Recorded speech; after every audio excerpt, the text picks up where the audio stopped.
Hello Madinina, bonsoir et bienvenue dans Art et Mode, votre TV show préféré 100% art, mode, beauté, culture, tendance, style, design, high-tech, enfin bon bref, tout ce qu'il y a de plus fun à Madinina. Comme chaque semaine au cœur de notre agenda, ça bouge et c'est blindé. Et cette semaine, on a la chance de recevoir les deux créateurs de cet événement de folie en Martinique, le WQS, soit une étape du championnat du monde de surf, mais vous allez mieux l'expliquer que moi, puisqu'à chaque fois, on dit bien ça, on dit bien WQS.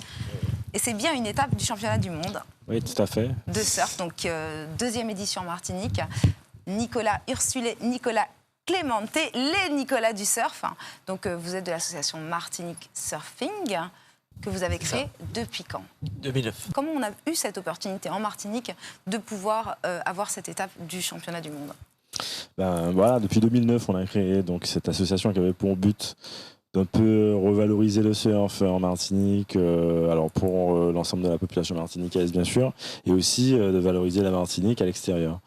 Donc bon, ça a commencé sur des compétitions, refaire un peu de compétition un petit peu partout sur les différents spots de l'île, faire de l'insertion parce qu'on est parti aussi de là, hein, faire des jeunes qui étaient en difficulté un petit peu découvrir le surf, donc sortir un petit peu le surf de son milieu un petit peu fermé, l'ouvrir. C'est vrai que c'est surprenant de voir qu'on est une île où on a des belles vagues quand même, on a une belle qualité de vagues. Là je parlais avec, je sais plus comment il s'appelle, le champion junior, tu sais, de surf qui était là pour voilà, il y a pas longtemps, qui me disait qu'il y avait de très belles conditions.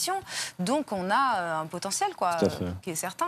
Tout à fait. Donc du coup, on a accentué aussi sur la communication tout de suite digitale, hein, donc en faisant des films qu'on passait sur, qu'on a créé pour YouTube notamment, Facebook, etc.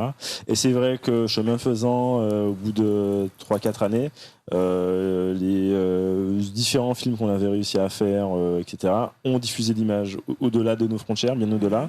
Et l'aventure flic, pour faire vite, hein, je suis allé vraiment Non, il n'y a pas de souci, mais de toute façon, on va même redire, on en a déjà parlé quand même pas mal du WQS dans Art et Mode.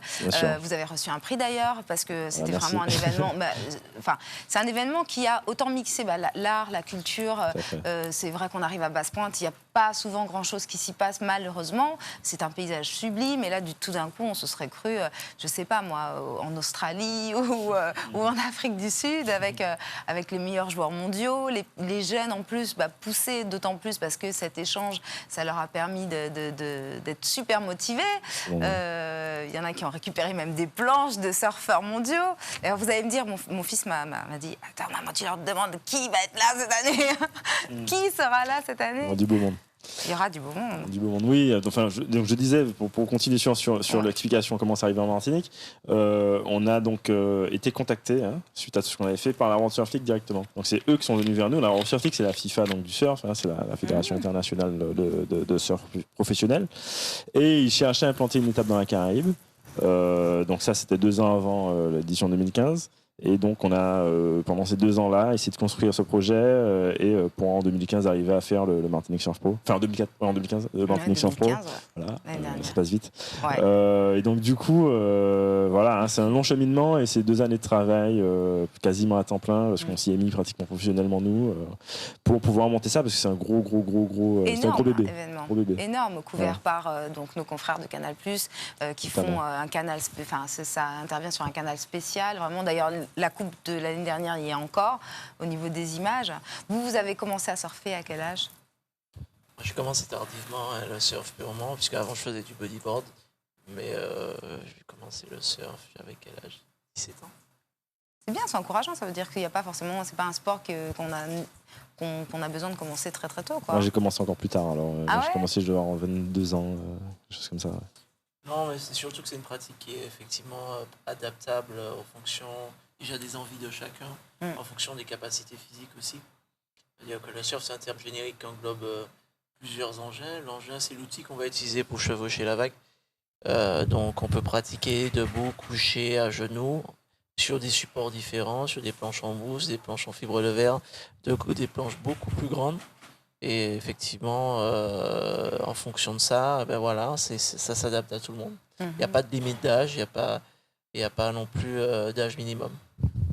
J'ai vu que vous faites beaucoup, on en parle beaucoup dans l'agenda d'ailleurs, vous faites beaucoup des classes comme ça, des rencontres autour du surf, au diamant, à basse pointe.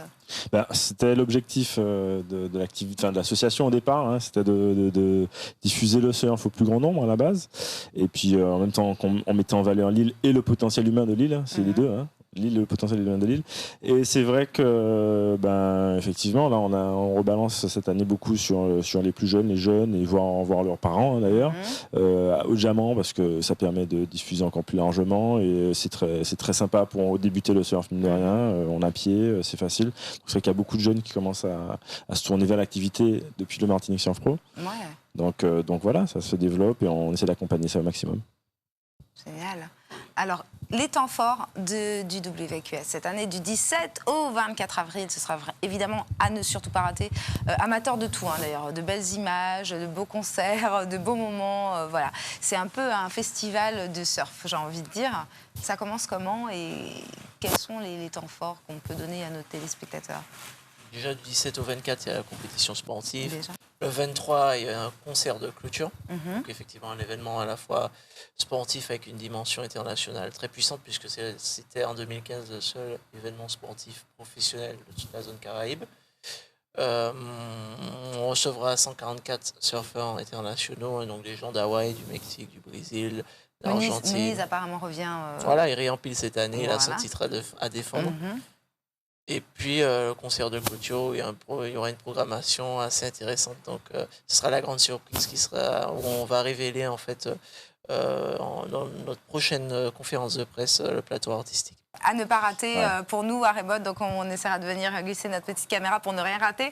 Et vous non plus, chers amis téléspectateurs de KMT et auditeurs de Radio FM+, que j'oublie souvent, je vous prie de m'excuser. On oublie, tu sais, parce que c'est diffusé en simultané à la radio également. Donc voilà, donc on vous donnera toutes les informations pour ne pas rater aucun temps fort de cet événement. Est-ce qu'on peut avoir quelques noms comme ça lâchés? On m'a donné vraiment des noms assez énormes. Hein. Comme je disais, non, c'est vrai que cette année, on est nous-mêmes impressionnés par le plateau qui se réunit au niveau sportif. Slater sera là ou pas Slater, mais des adversaires de Slater bien connus, comme le Basque Aritza Ambro, qui est vraiment très connu en Espagne, fait dans le monde de manière générale, qui était l'an dernier dans le CT, dans le top 34. L'américain Pat Godaskas. Donc ça, c'est des grands noms dans le surf. Hein. Les gens qui connaissent le surf pro ne peuvent pas ne pas connaître ces gens-là, notamment. Puis après, on aura le meilleur français des 3-4 dernières années, Marc Lacomar, on aura Johan Dourou pour les Français, on aura le meilleur des QS brésiliens, c'est-à-dire le futur prodige brésilien. Il faut savoir que le champion du monde, depuis 2 ans, est systématiquement brésilien. Medina? Non. Medina, c'était toujours... Il n'est pas encore venu, peut-être pour bientôt. Okay. Mais on a l'un des meilleurs jeunes brésiliens qui pousse, qui s'appelle David Silva, qui va venir. Il paraît que c'est un gars terrible. Donc on a hâte. Il y aura une compétition vraiment... impressionnante. C'est-à-dire que vous prenez votre pied autant, excusez-moi de l'expression, mais autant en tant que surfeur qu'en tant qu'organisateur. C'est-à-dire que aussi, vous avez aussi un super plaisir à voir tous ces mecs évoluer sur l'eau. On voit la compétition, on la voit. Ah, si vous, la compétition, on la voit surtout après l'événement. Il est déjà au bout de sa vie. C'est mon expression préférée. Non, ça va, mais je veux dire, la compétition, on la voit vraiment après l'événement. C'est-à-dire quand il y a une rediffusion, etc. C'est vrai que pendant l'opération, on n'a pas le temps de voir grand-chose, c'est la course. Vous avez vu les résultats de la compétition de ce week-end, là, justement? C'est nous qui l'avons organisé. Non, je ne parle pas de la Martinique, je parle de la compétition internationale. Oui, évidemment. À Bells Beach, oui. À Bells Beach, ouais. Oui, tout à fait. D'ailleurs, le Guadeloupéen, et on va Tim Bissot. De la compétition que vous organisiez, par contre. D'accord. Tim Bissot, qui a participé à ce CT à Bells Beach, Guadeloupéen, vient pour le Martinique Surf Pro. Hein. Ah ouais. Donc on aura vraiment un plateau du lourd, magnifique. Ramadinina, du lourd, ça va être génial. Plus nos locaux, hein, puisqu'on pousse pas mal de jeunes sont là. J'allais le dire aussi, est-ce que comme l'année dernière, vous avez fait une petite sélection au niveau local? Et c'est ce que vous avez fait là dans la compétition qui vient de se passer, ou c'est pas encore passé, ça arrive? Hein. On n'a pas fait de compétition de sélection cette année. On a attribué des wildcards et tout ça sera révélé aussi pendant notre conférence de presse. Ok, à certains surfeurs donc pro, semi-pro, enfin bon. Locaux, non, le futur, hein, on prépare le futur, on souhaite que le niveau s'élève, donc on donne avant tout la place aux jeunes, mais il y aura des gens qui progressent, qui ont le niveau. Ouais. Ok, génial. Donc rendez-vous du 17 au 24. Est-ce qu'il y a un petit mot que vous voudriez rajouter justement? On va donner bien évidemment tous vos contacts parce que le surf c'est un sport, somme toute, hyper abordable. Hein. On voit des personnes de tout type, de tout âge. Faut pas du tout. C'est vrai que c'était catalogué longtemps comme un sport extrême, mais finalement c'est un sport assez complet au niveau du mental, au niveau de l'effort qui est fait, physique. C'est un sport très exigeant quand même quand on veut progresser, mais c'est un sport qui est accessible. En fait, on peut adapter sa pratique à ses envies en fait. Hein. Si on a besoin d'en faire en mode cool, sans se blesser, c'est rien de plus facile. Maintenant, si on veut être extrême, c'est vrai qu'on peut être extrêmement surf, il n'y a pas de souci. Ouais, ça dépend de l'objectif en fait. Vous avez vu le dernier Point Break d'ailleurs? Oui, qui n'était pas fameux d'ailleurs. Vous avez pas aimé? Moi, je trouve que c'était ce qui s'écartait vachement effectivement de la discipline, avec plein d'idées reçues, plein de choses des stéréotypes qui sont pas totalement vrais et qui sont pas du tout vrais d'ailleurs. Moi j'ai kiffé la séance où ils vont chercher la vague soi-disant au large de la France. J'ai eu 2-3 surfeurs qui sont sortis de la scène. Mais pourquoi ils n'ont pas dit qu'ils ont allé à Hawaï? Mais c'est même pas Hawaï, c'est que c'est la Polynésie, c'est Chupo et voilà, le film est complètement mensonger à plein de niveaux. Donc on parle du large de la France alors qu'on est sur la vague de Chupo. Après un mec qui n'a jamais fait vraiment de surf, qui se lance dans une vague aussi dangereuse. Monstrueux, c'est une mâchoire qui avec un corail à fleur d'eau, c'est vraiment c'était pour le fun, on va dire. En tout cas, j'ai même pas regardé. J'espère que je t'en avais déjà parlé, mais j'espère qu'on va continuer à beaucoup parler de surf et intéresser justement toutes les nouvelles générations à ce sport qui est sans doute, on a la mer autour de nous et puis c'est une autre façon aussi de maîtriser les éléments. Est-ce que vous diriez qu'il y a une philosophie qui va avec le surf? Déjà, ce qui est sûr, c'est que comme tous les sports, il y a des valeurs en fait associées à ce sport. D'autant plus que c'est un sport de nature. Donc déjà, la première chose, c'est qu'on veut dire que le surf, ça permet de s'approprier déjà le littoral, ce qui n'est pas négligeable, la mer. On est tout le temps en contact de l'eau, tout le temps dans l'océan. Donc on a une autre approche après quand on parle des requins, quand on parle des coraux. Enfin, ça parle beaucoup plus quand on est physiquement soi-même régulièrement à l'eau. Donc déjà, la protection de la nature, de l'océan, ça vient naturellement. C'est déjà une première chose. Ensuite, c'est un sport qu'on veut en faire en compétition, comme tous les sports, comme c'est un sport très technique, qui est particulièrement difficile à maîtriser, ça demande beaucoup d'implication, de sérieux. Donc il y a ces valeurs-là aussi derrière.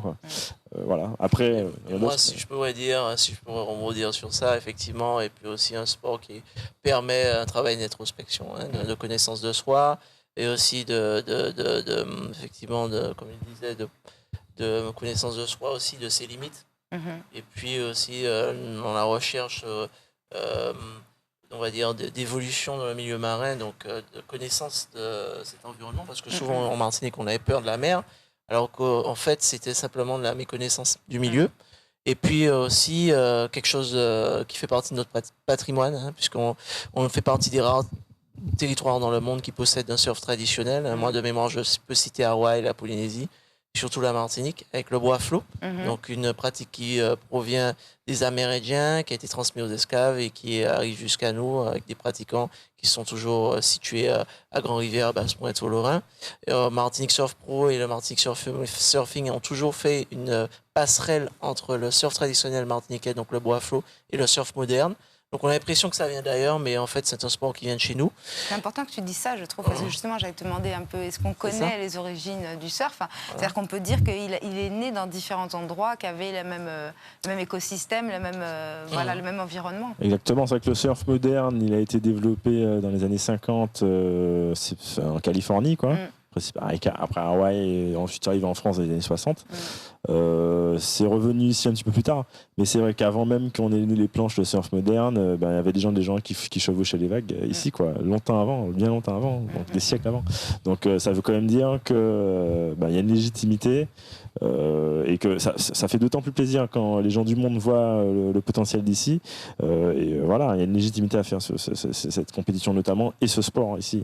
Et puis c'est un sport aussi qui effectivement c'est une pratique simple, qui est en accord avec la nature. On n'a pas besoin d'énormément de matériel, juste une planche pour pouvoir être en communion avec la mer. Donc c'est bon, c'est très bon. Et même on utilise beaucoup ce support comme moyen d'insertion pour des personnes dites en situation difficile. parce qu'effectivement, ça leur permet déjà de faire un travail de confiance en eux, et puis aussi d'appréhender l'élément et de le respecter, et d'accepter la hiérarchie, puisque la meilleure on respecte, on se fait.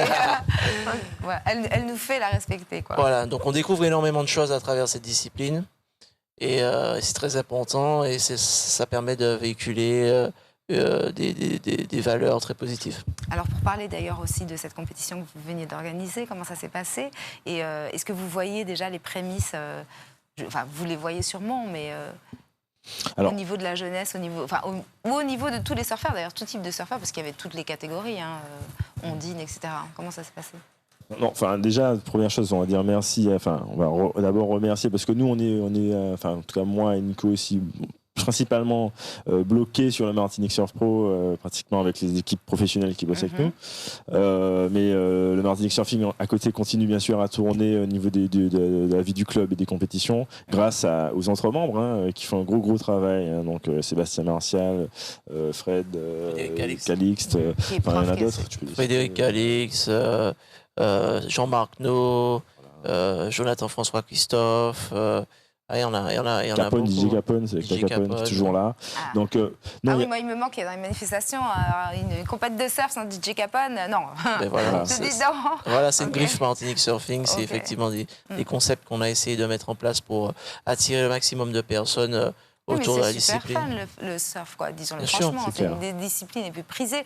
Je ne sais plus quel surfeur me disait ça, qu'il y en a dans le monde entier, quoi. Bien sûr, mais c'est le deuxième sport au Brésil déjà. On vient aller en Californie, Los Angeles et sa banlieue, c'est Surf City, quoi. C'est le Surf City.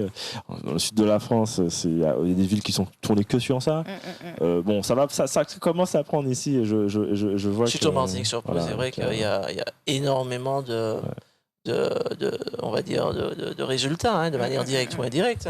Le nombre de pratiquants, pour revenir sur ce que tu disais, a vachement augmenté. Nous, en termes de licenciés, ça explose. Voilà, ça explose. Il y a énormément de projets qui naissent, alors que c'est vrai qu'on a beaucoup œuvré pour développer la discipline, donc on est content de voir qu'il y a pas mal de choses qui se passent. Que nous, dans le projet Martinique Surf Pro, et Martinique Surfing de manière générale, dans tout ce qu'on a apporté, il y a deux aspects. Développer le surf. En fait, le surf pour nous, en fait, c'est une passion, c'est un support en fait. Soit peut-être plus du golf ou je sais pas moi, de la course de chiens, j'en sais rien. Il se trouve que c'est le surf parce qu'il y a un potentiel à Martinique, qu'on est des passionnés. Mais l'idée, c'est de valoriser le territoire et de valoriser les gens qui y sont. On appelle ça souvent en France, on appelle ça le terroir. En fait, finalement, c'est un peu ça, le surf.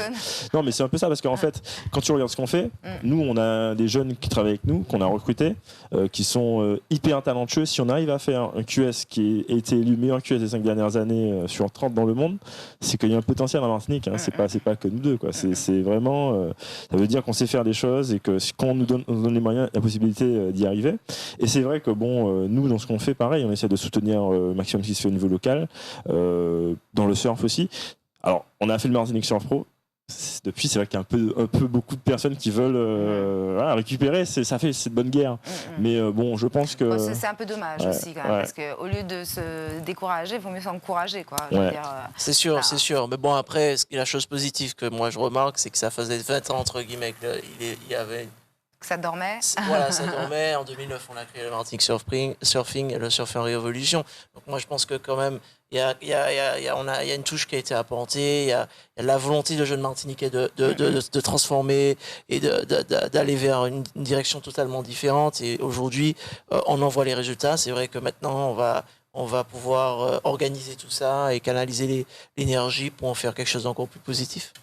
Je vous remercie infiniment en tout cas d'être venu en parler parce que là vous allez être complètement surbooké, ça va plus du tout être possible pour vous.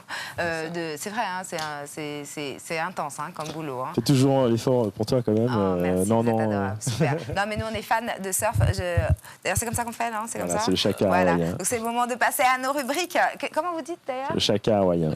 Chaka hawaïen, voilà. J'adore d'ailleurs Hawaï, c'est magnifique. J'aime bien la philosophie des Hawaïens. Tout à fait, les Polynésiens. Voilà, donc nous ici, on a des super belles vagues et on ne va pas en rater une pour ce Martinique Surf Pro. Et c'est ce qu'on va vous souhaiter d'ailleurs, de très belles vagues. Merci. C'est tout ce qu'on peut vous souhaiter, non? Merci. Que tout le monde vienne dans un bon esprit. On va tous venir. Voilà, et puis rendez-vous sur www.martiniquesurfpro.com concernant l'événement. Et si vous voulez vous inscrire au club, www.martinique-surfing.com www.martinique-surfing.com. Voilà, et puis le programme il sera, puisque tous les jours il y a un programme, hein. Il y a de l'art, il y a des artistes, on met aussi en valeur des artistes. Okay. Donc, on va en parler dans l'agenda, vous allez nous donner tout le détail d'ailleurs du programme, qu'on puisse inviter les gens à se déplacer sur Basse-Pointe, pourquoi pas même venir passer quelques jours sur Basse-Pointe en cette période, qui sera d'ailleurs blindée, c'est un endroit magnifique, Nord-Atlantique, on va se régaler. Alors, si vous voulez retrouver Rachel là-bas, là, ce sera à Basse-Pointe. Voilà, c'est clair. Pendant une semaine, vous n'allez pas me voir, ça va me faire du bien. Non, mais c'est vrai, on a un endroit, enfin, on a un petit pays, mais en même temps, il y a tout dedans. Donc on a de la chance. Mais c'est clair qu'au niveau international, c'est le retour qu'on a eu. Voilà, vous avez un pays exceptionnel. On est bluffé par le potentiel qu'il y a. Et l'accueil des gens, ils adorent aussi les gens. Voilà, c'est ça. Eh ben super, Martinique Surf Pro. On enchaîne tout de suite avec toutes nos rubriques multimédia, cinéma, toujours au cœur de l'actualité à Madinina. Je vous remercie infiniment l'équipe du Martinique Surfing. Voilà, c'est parti.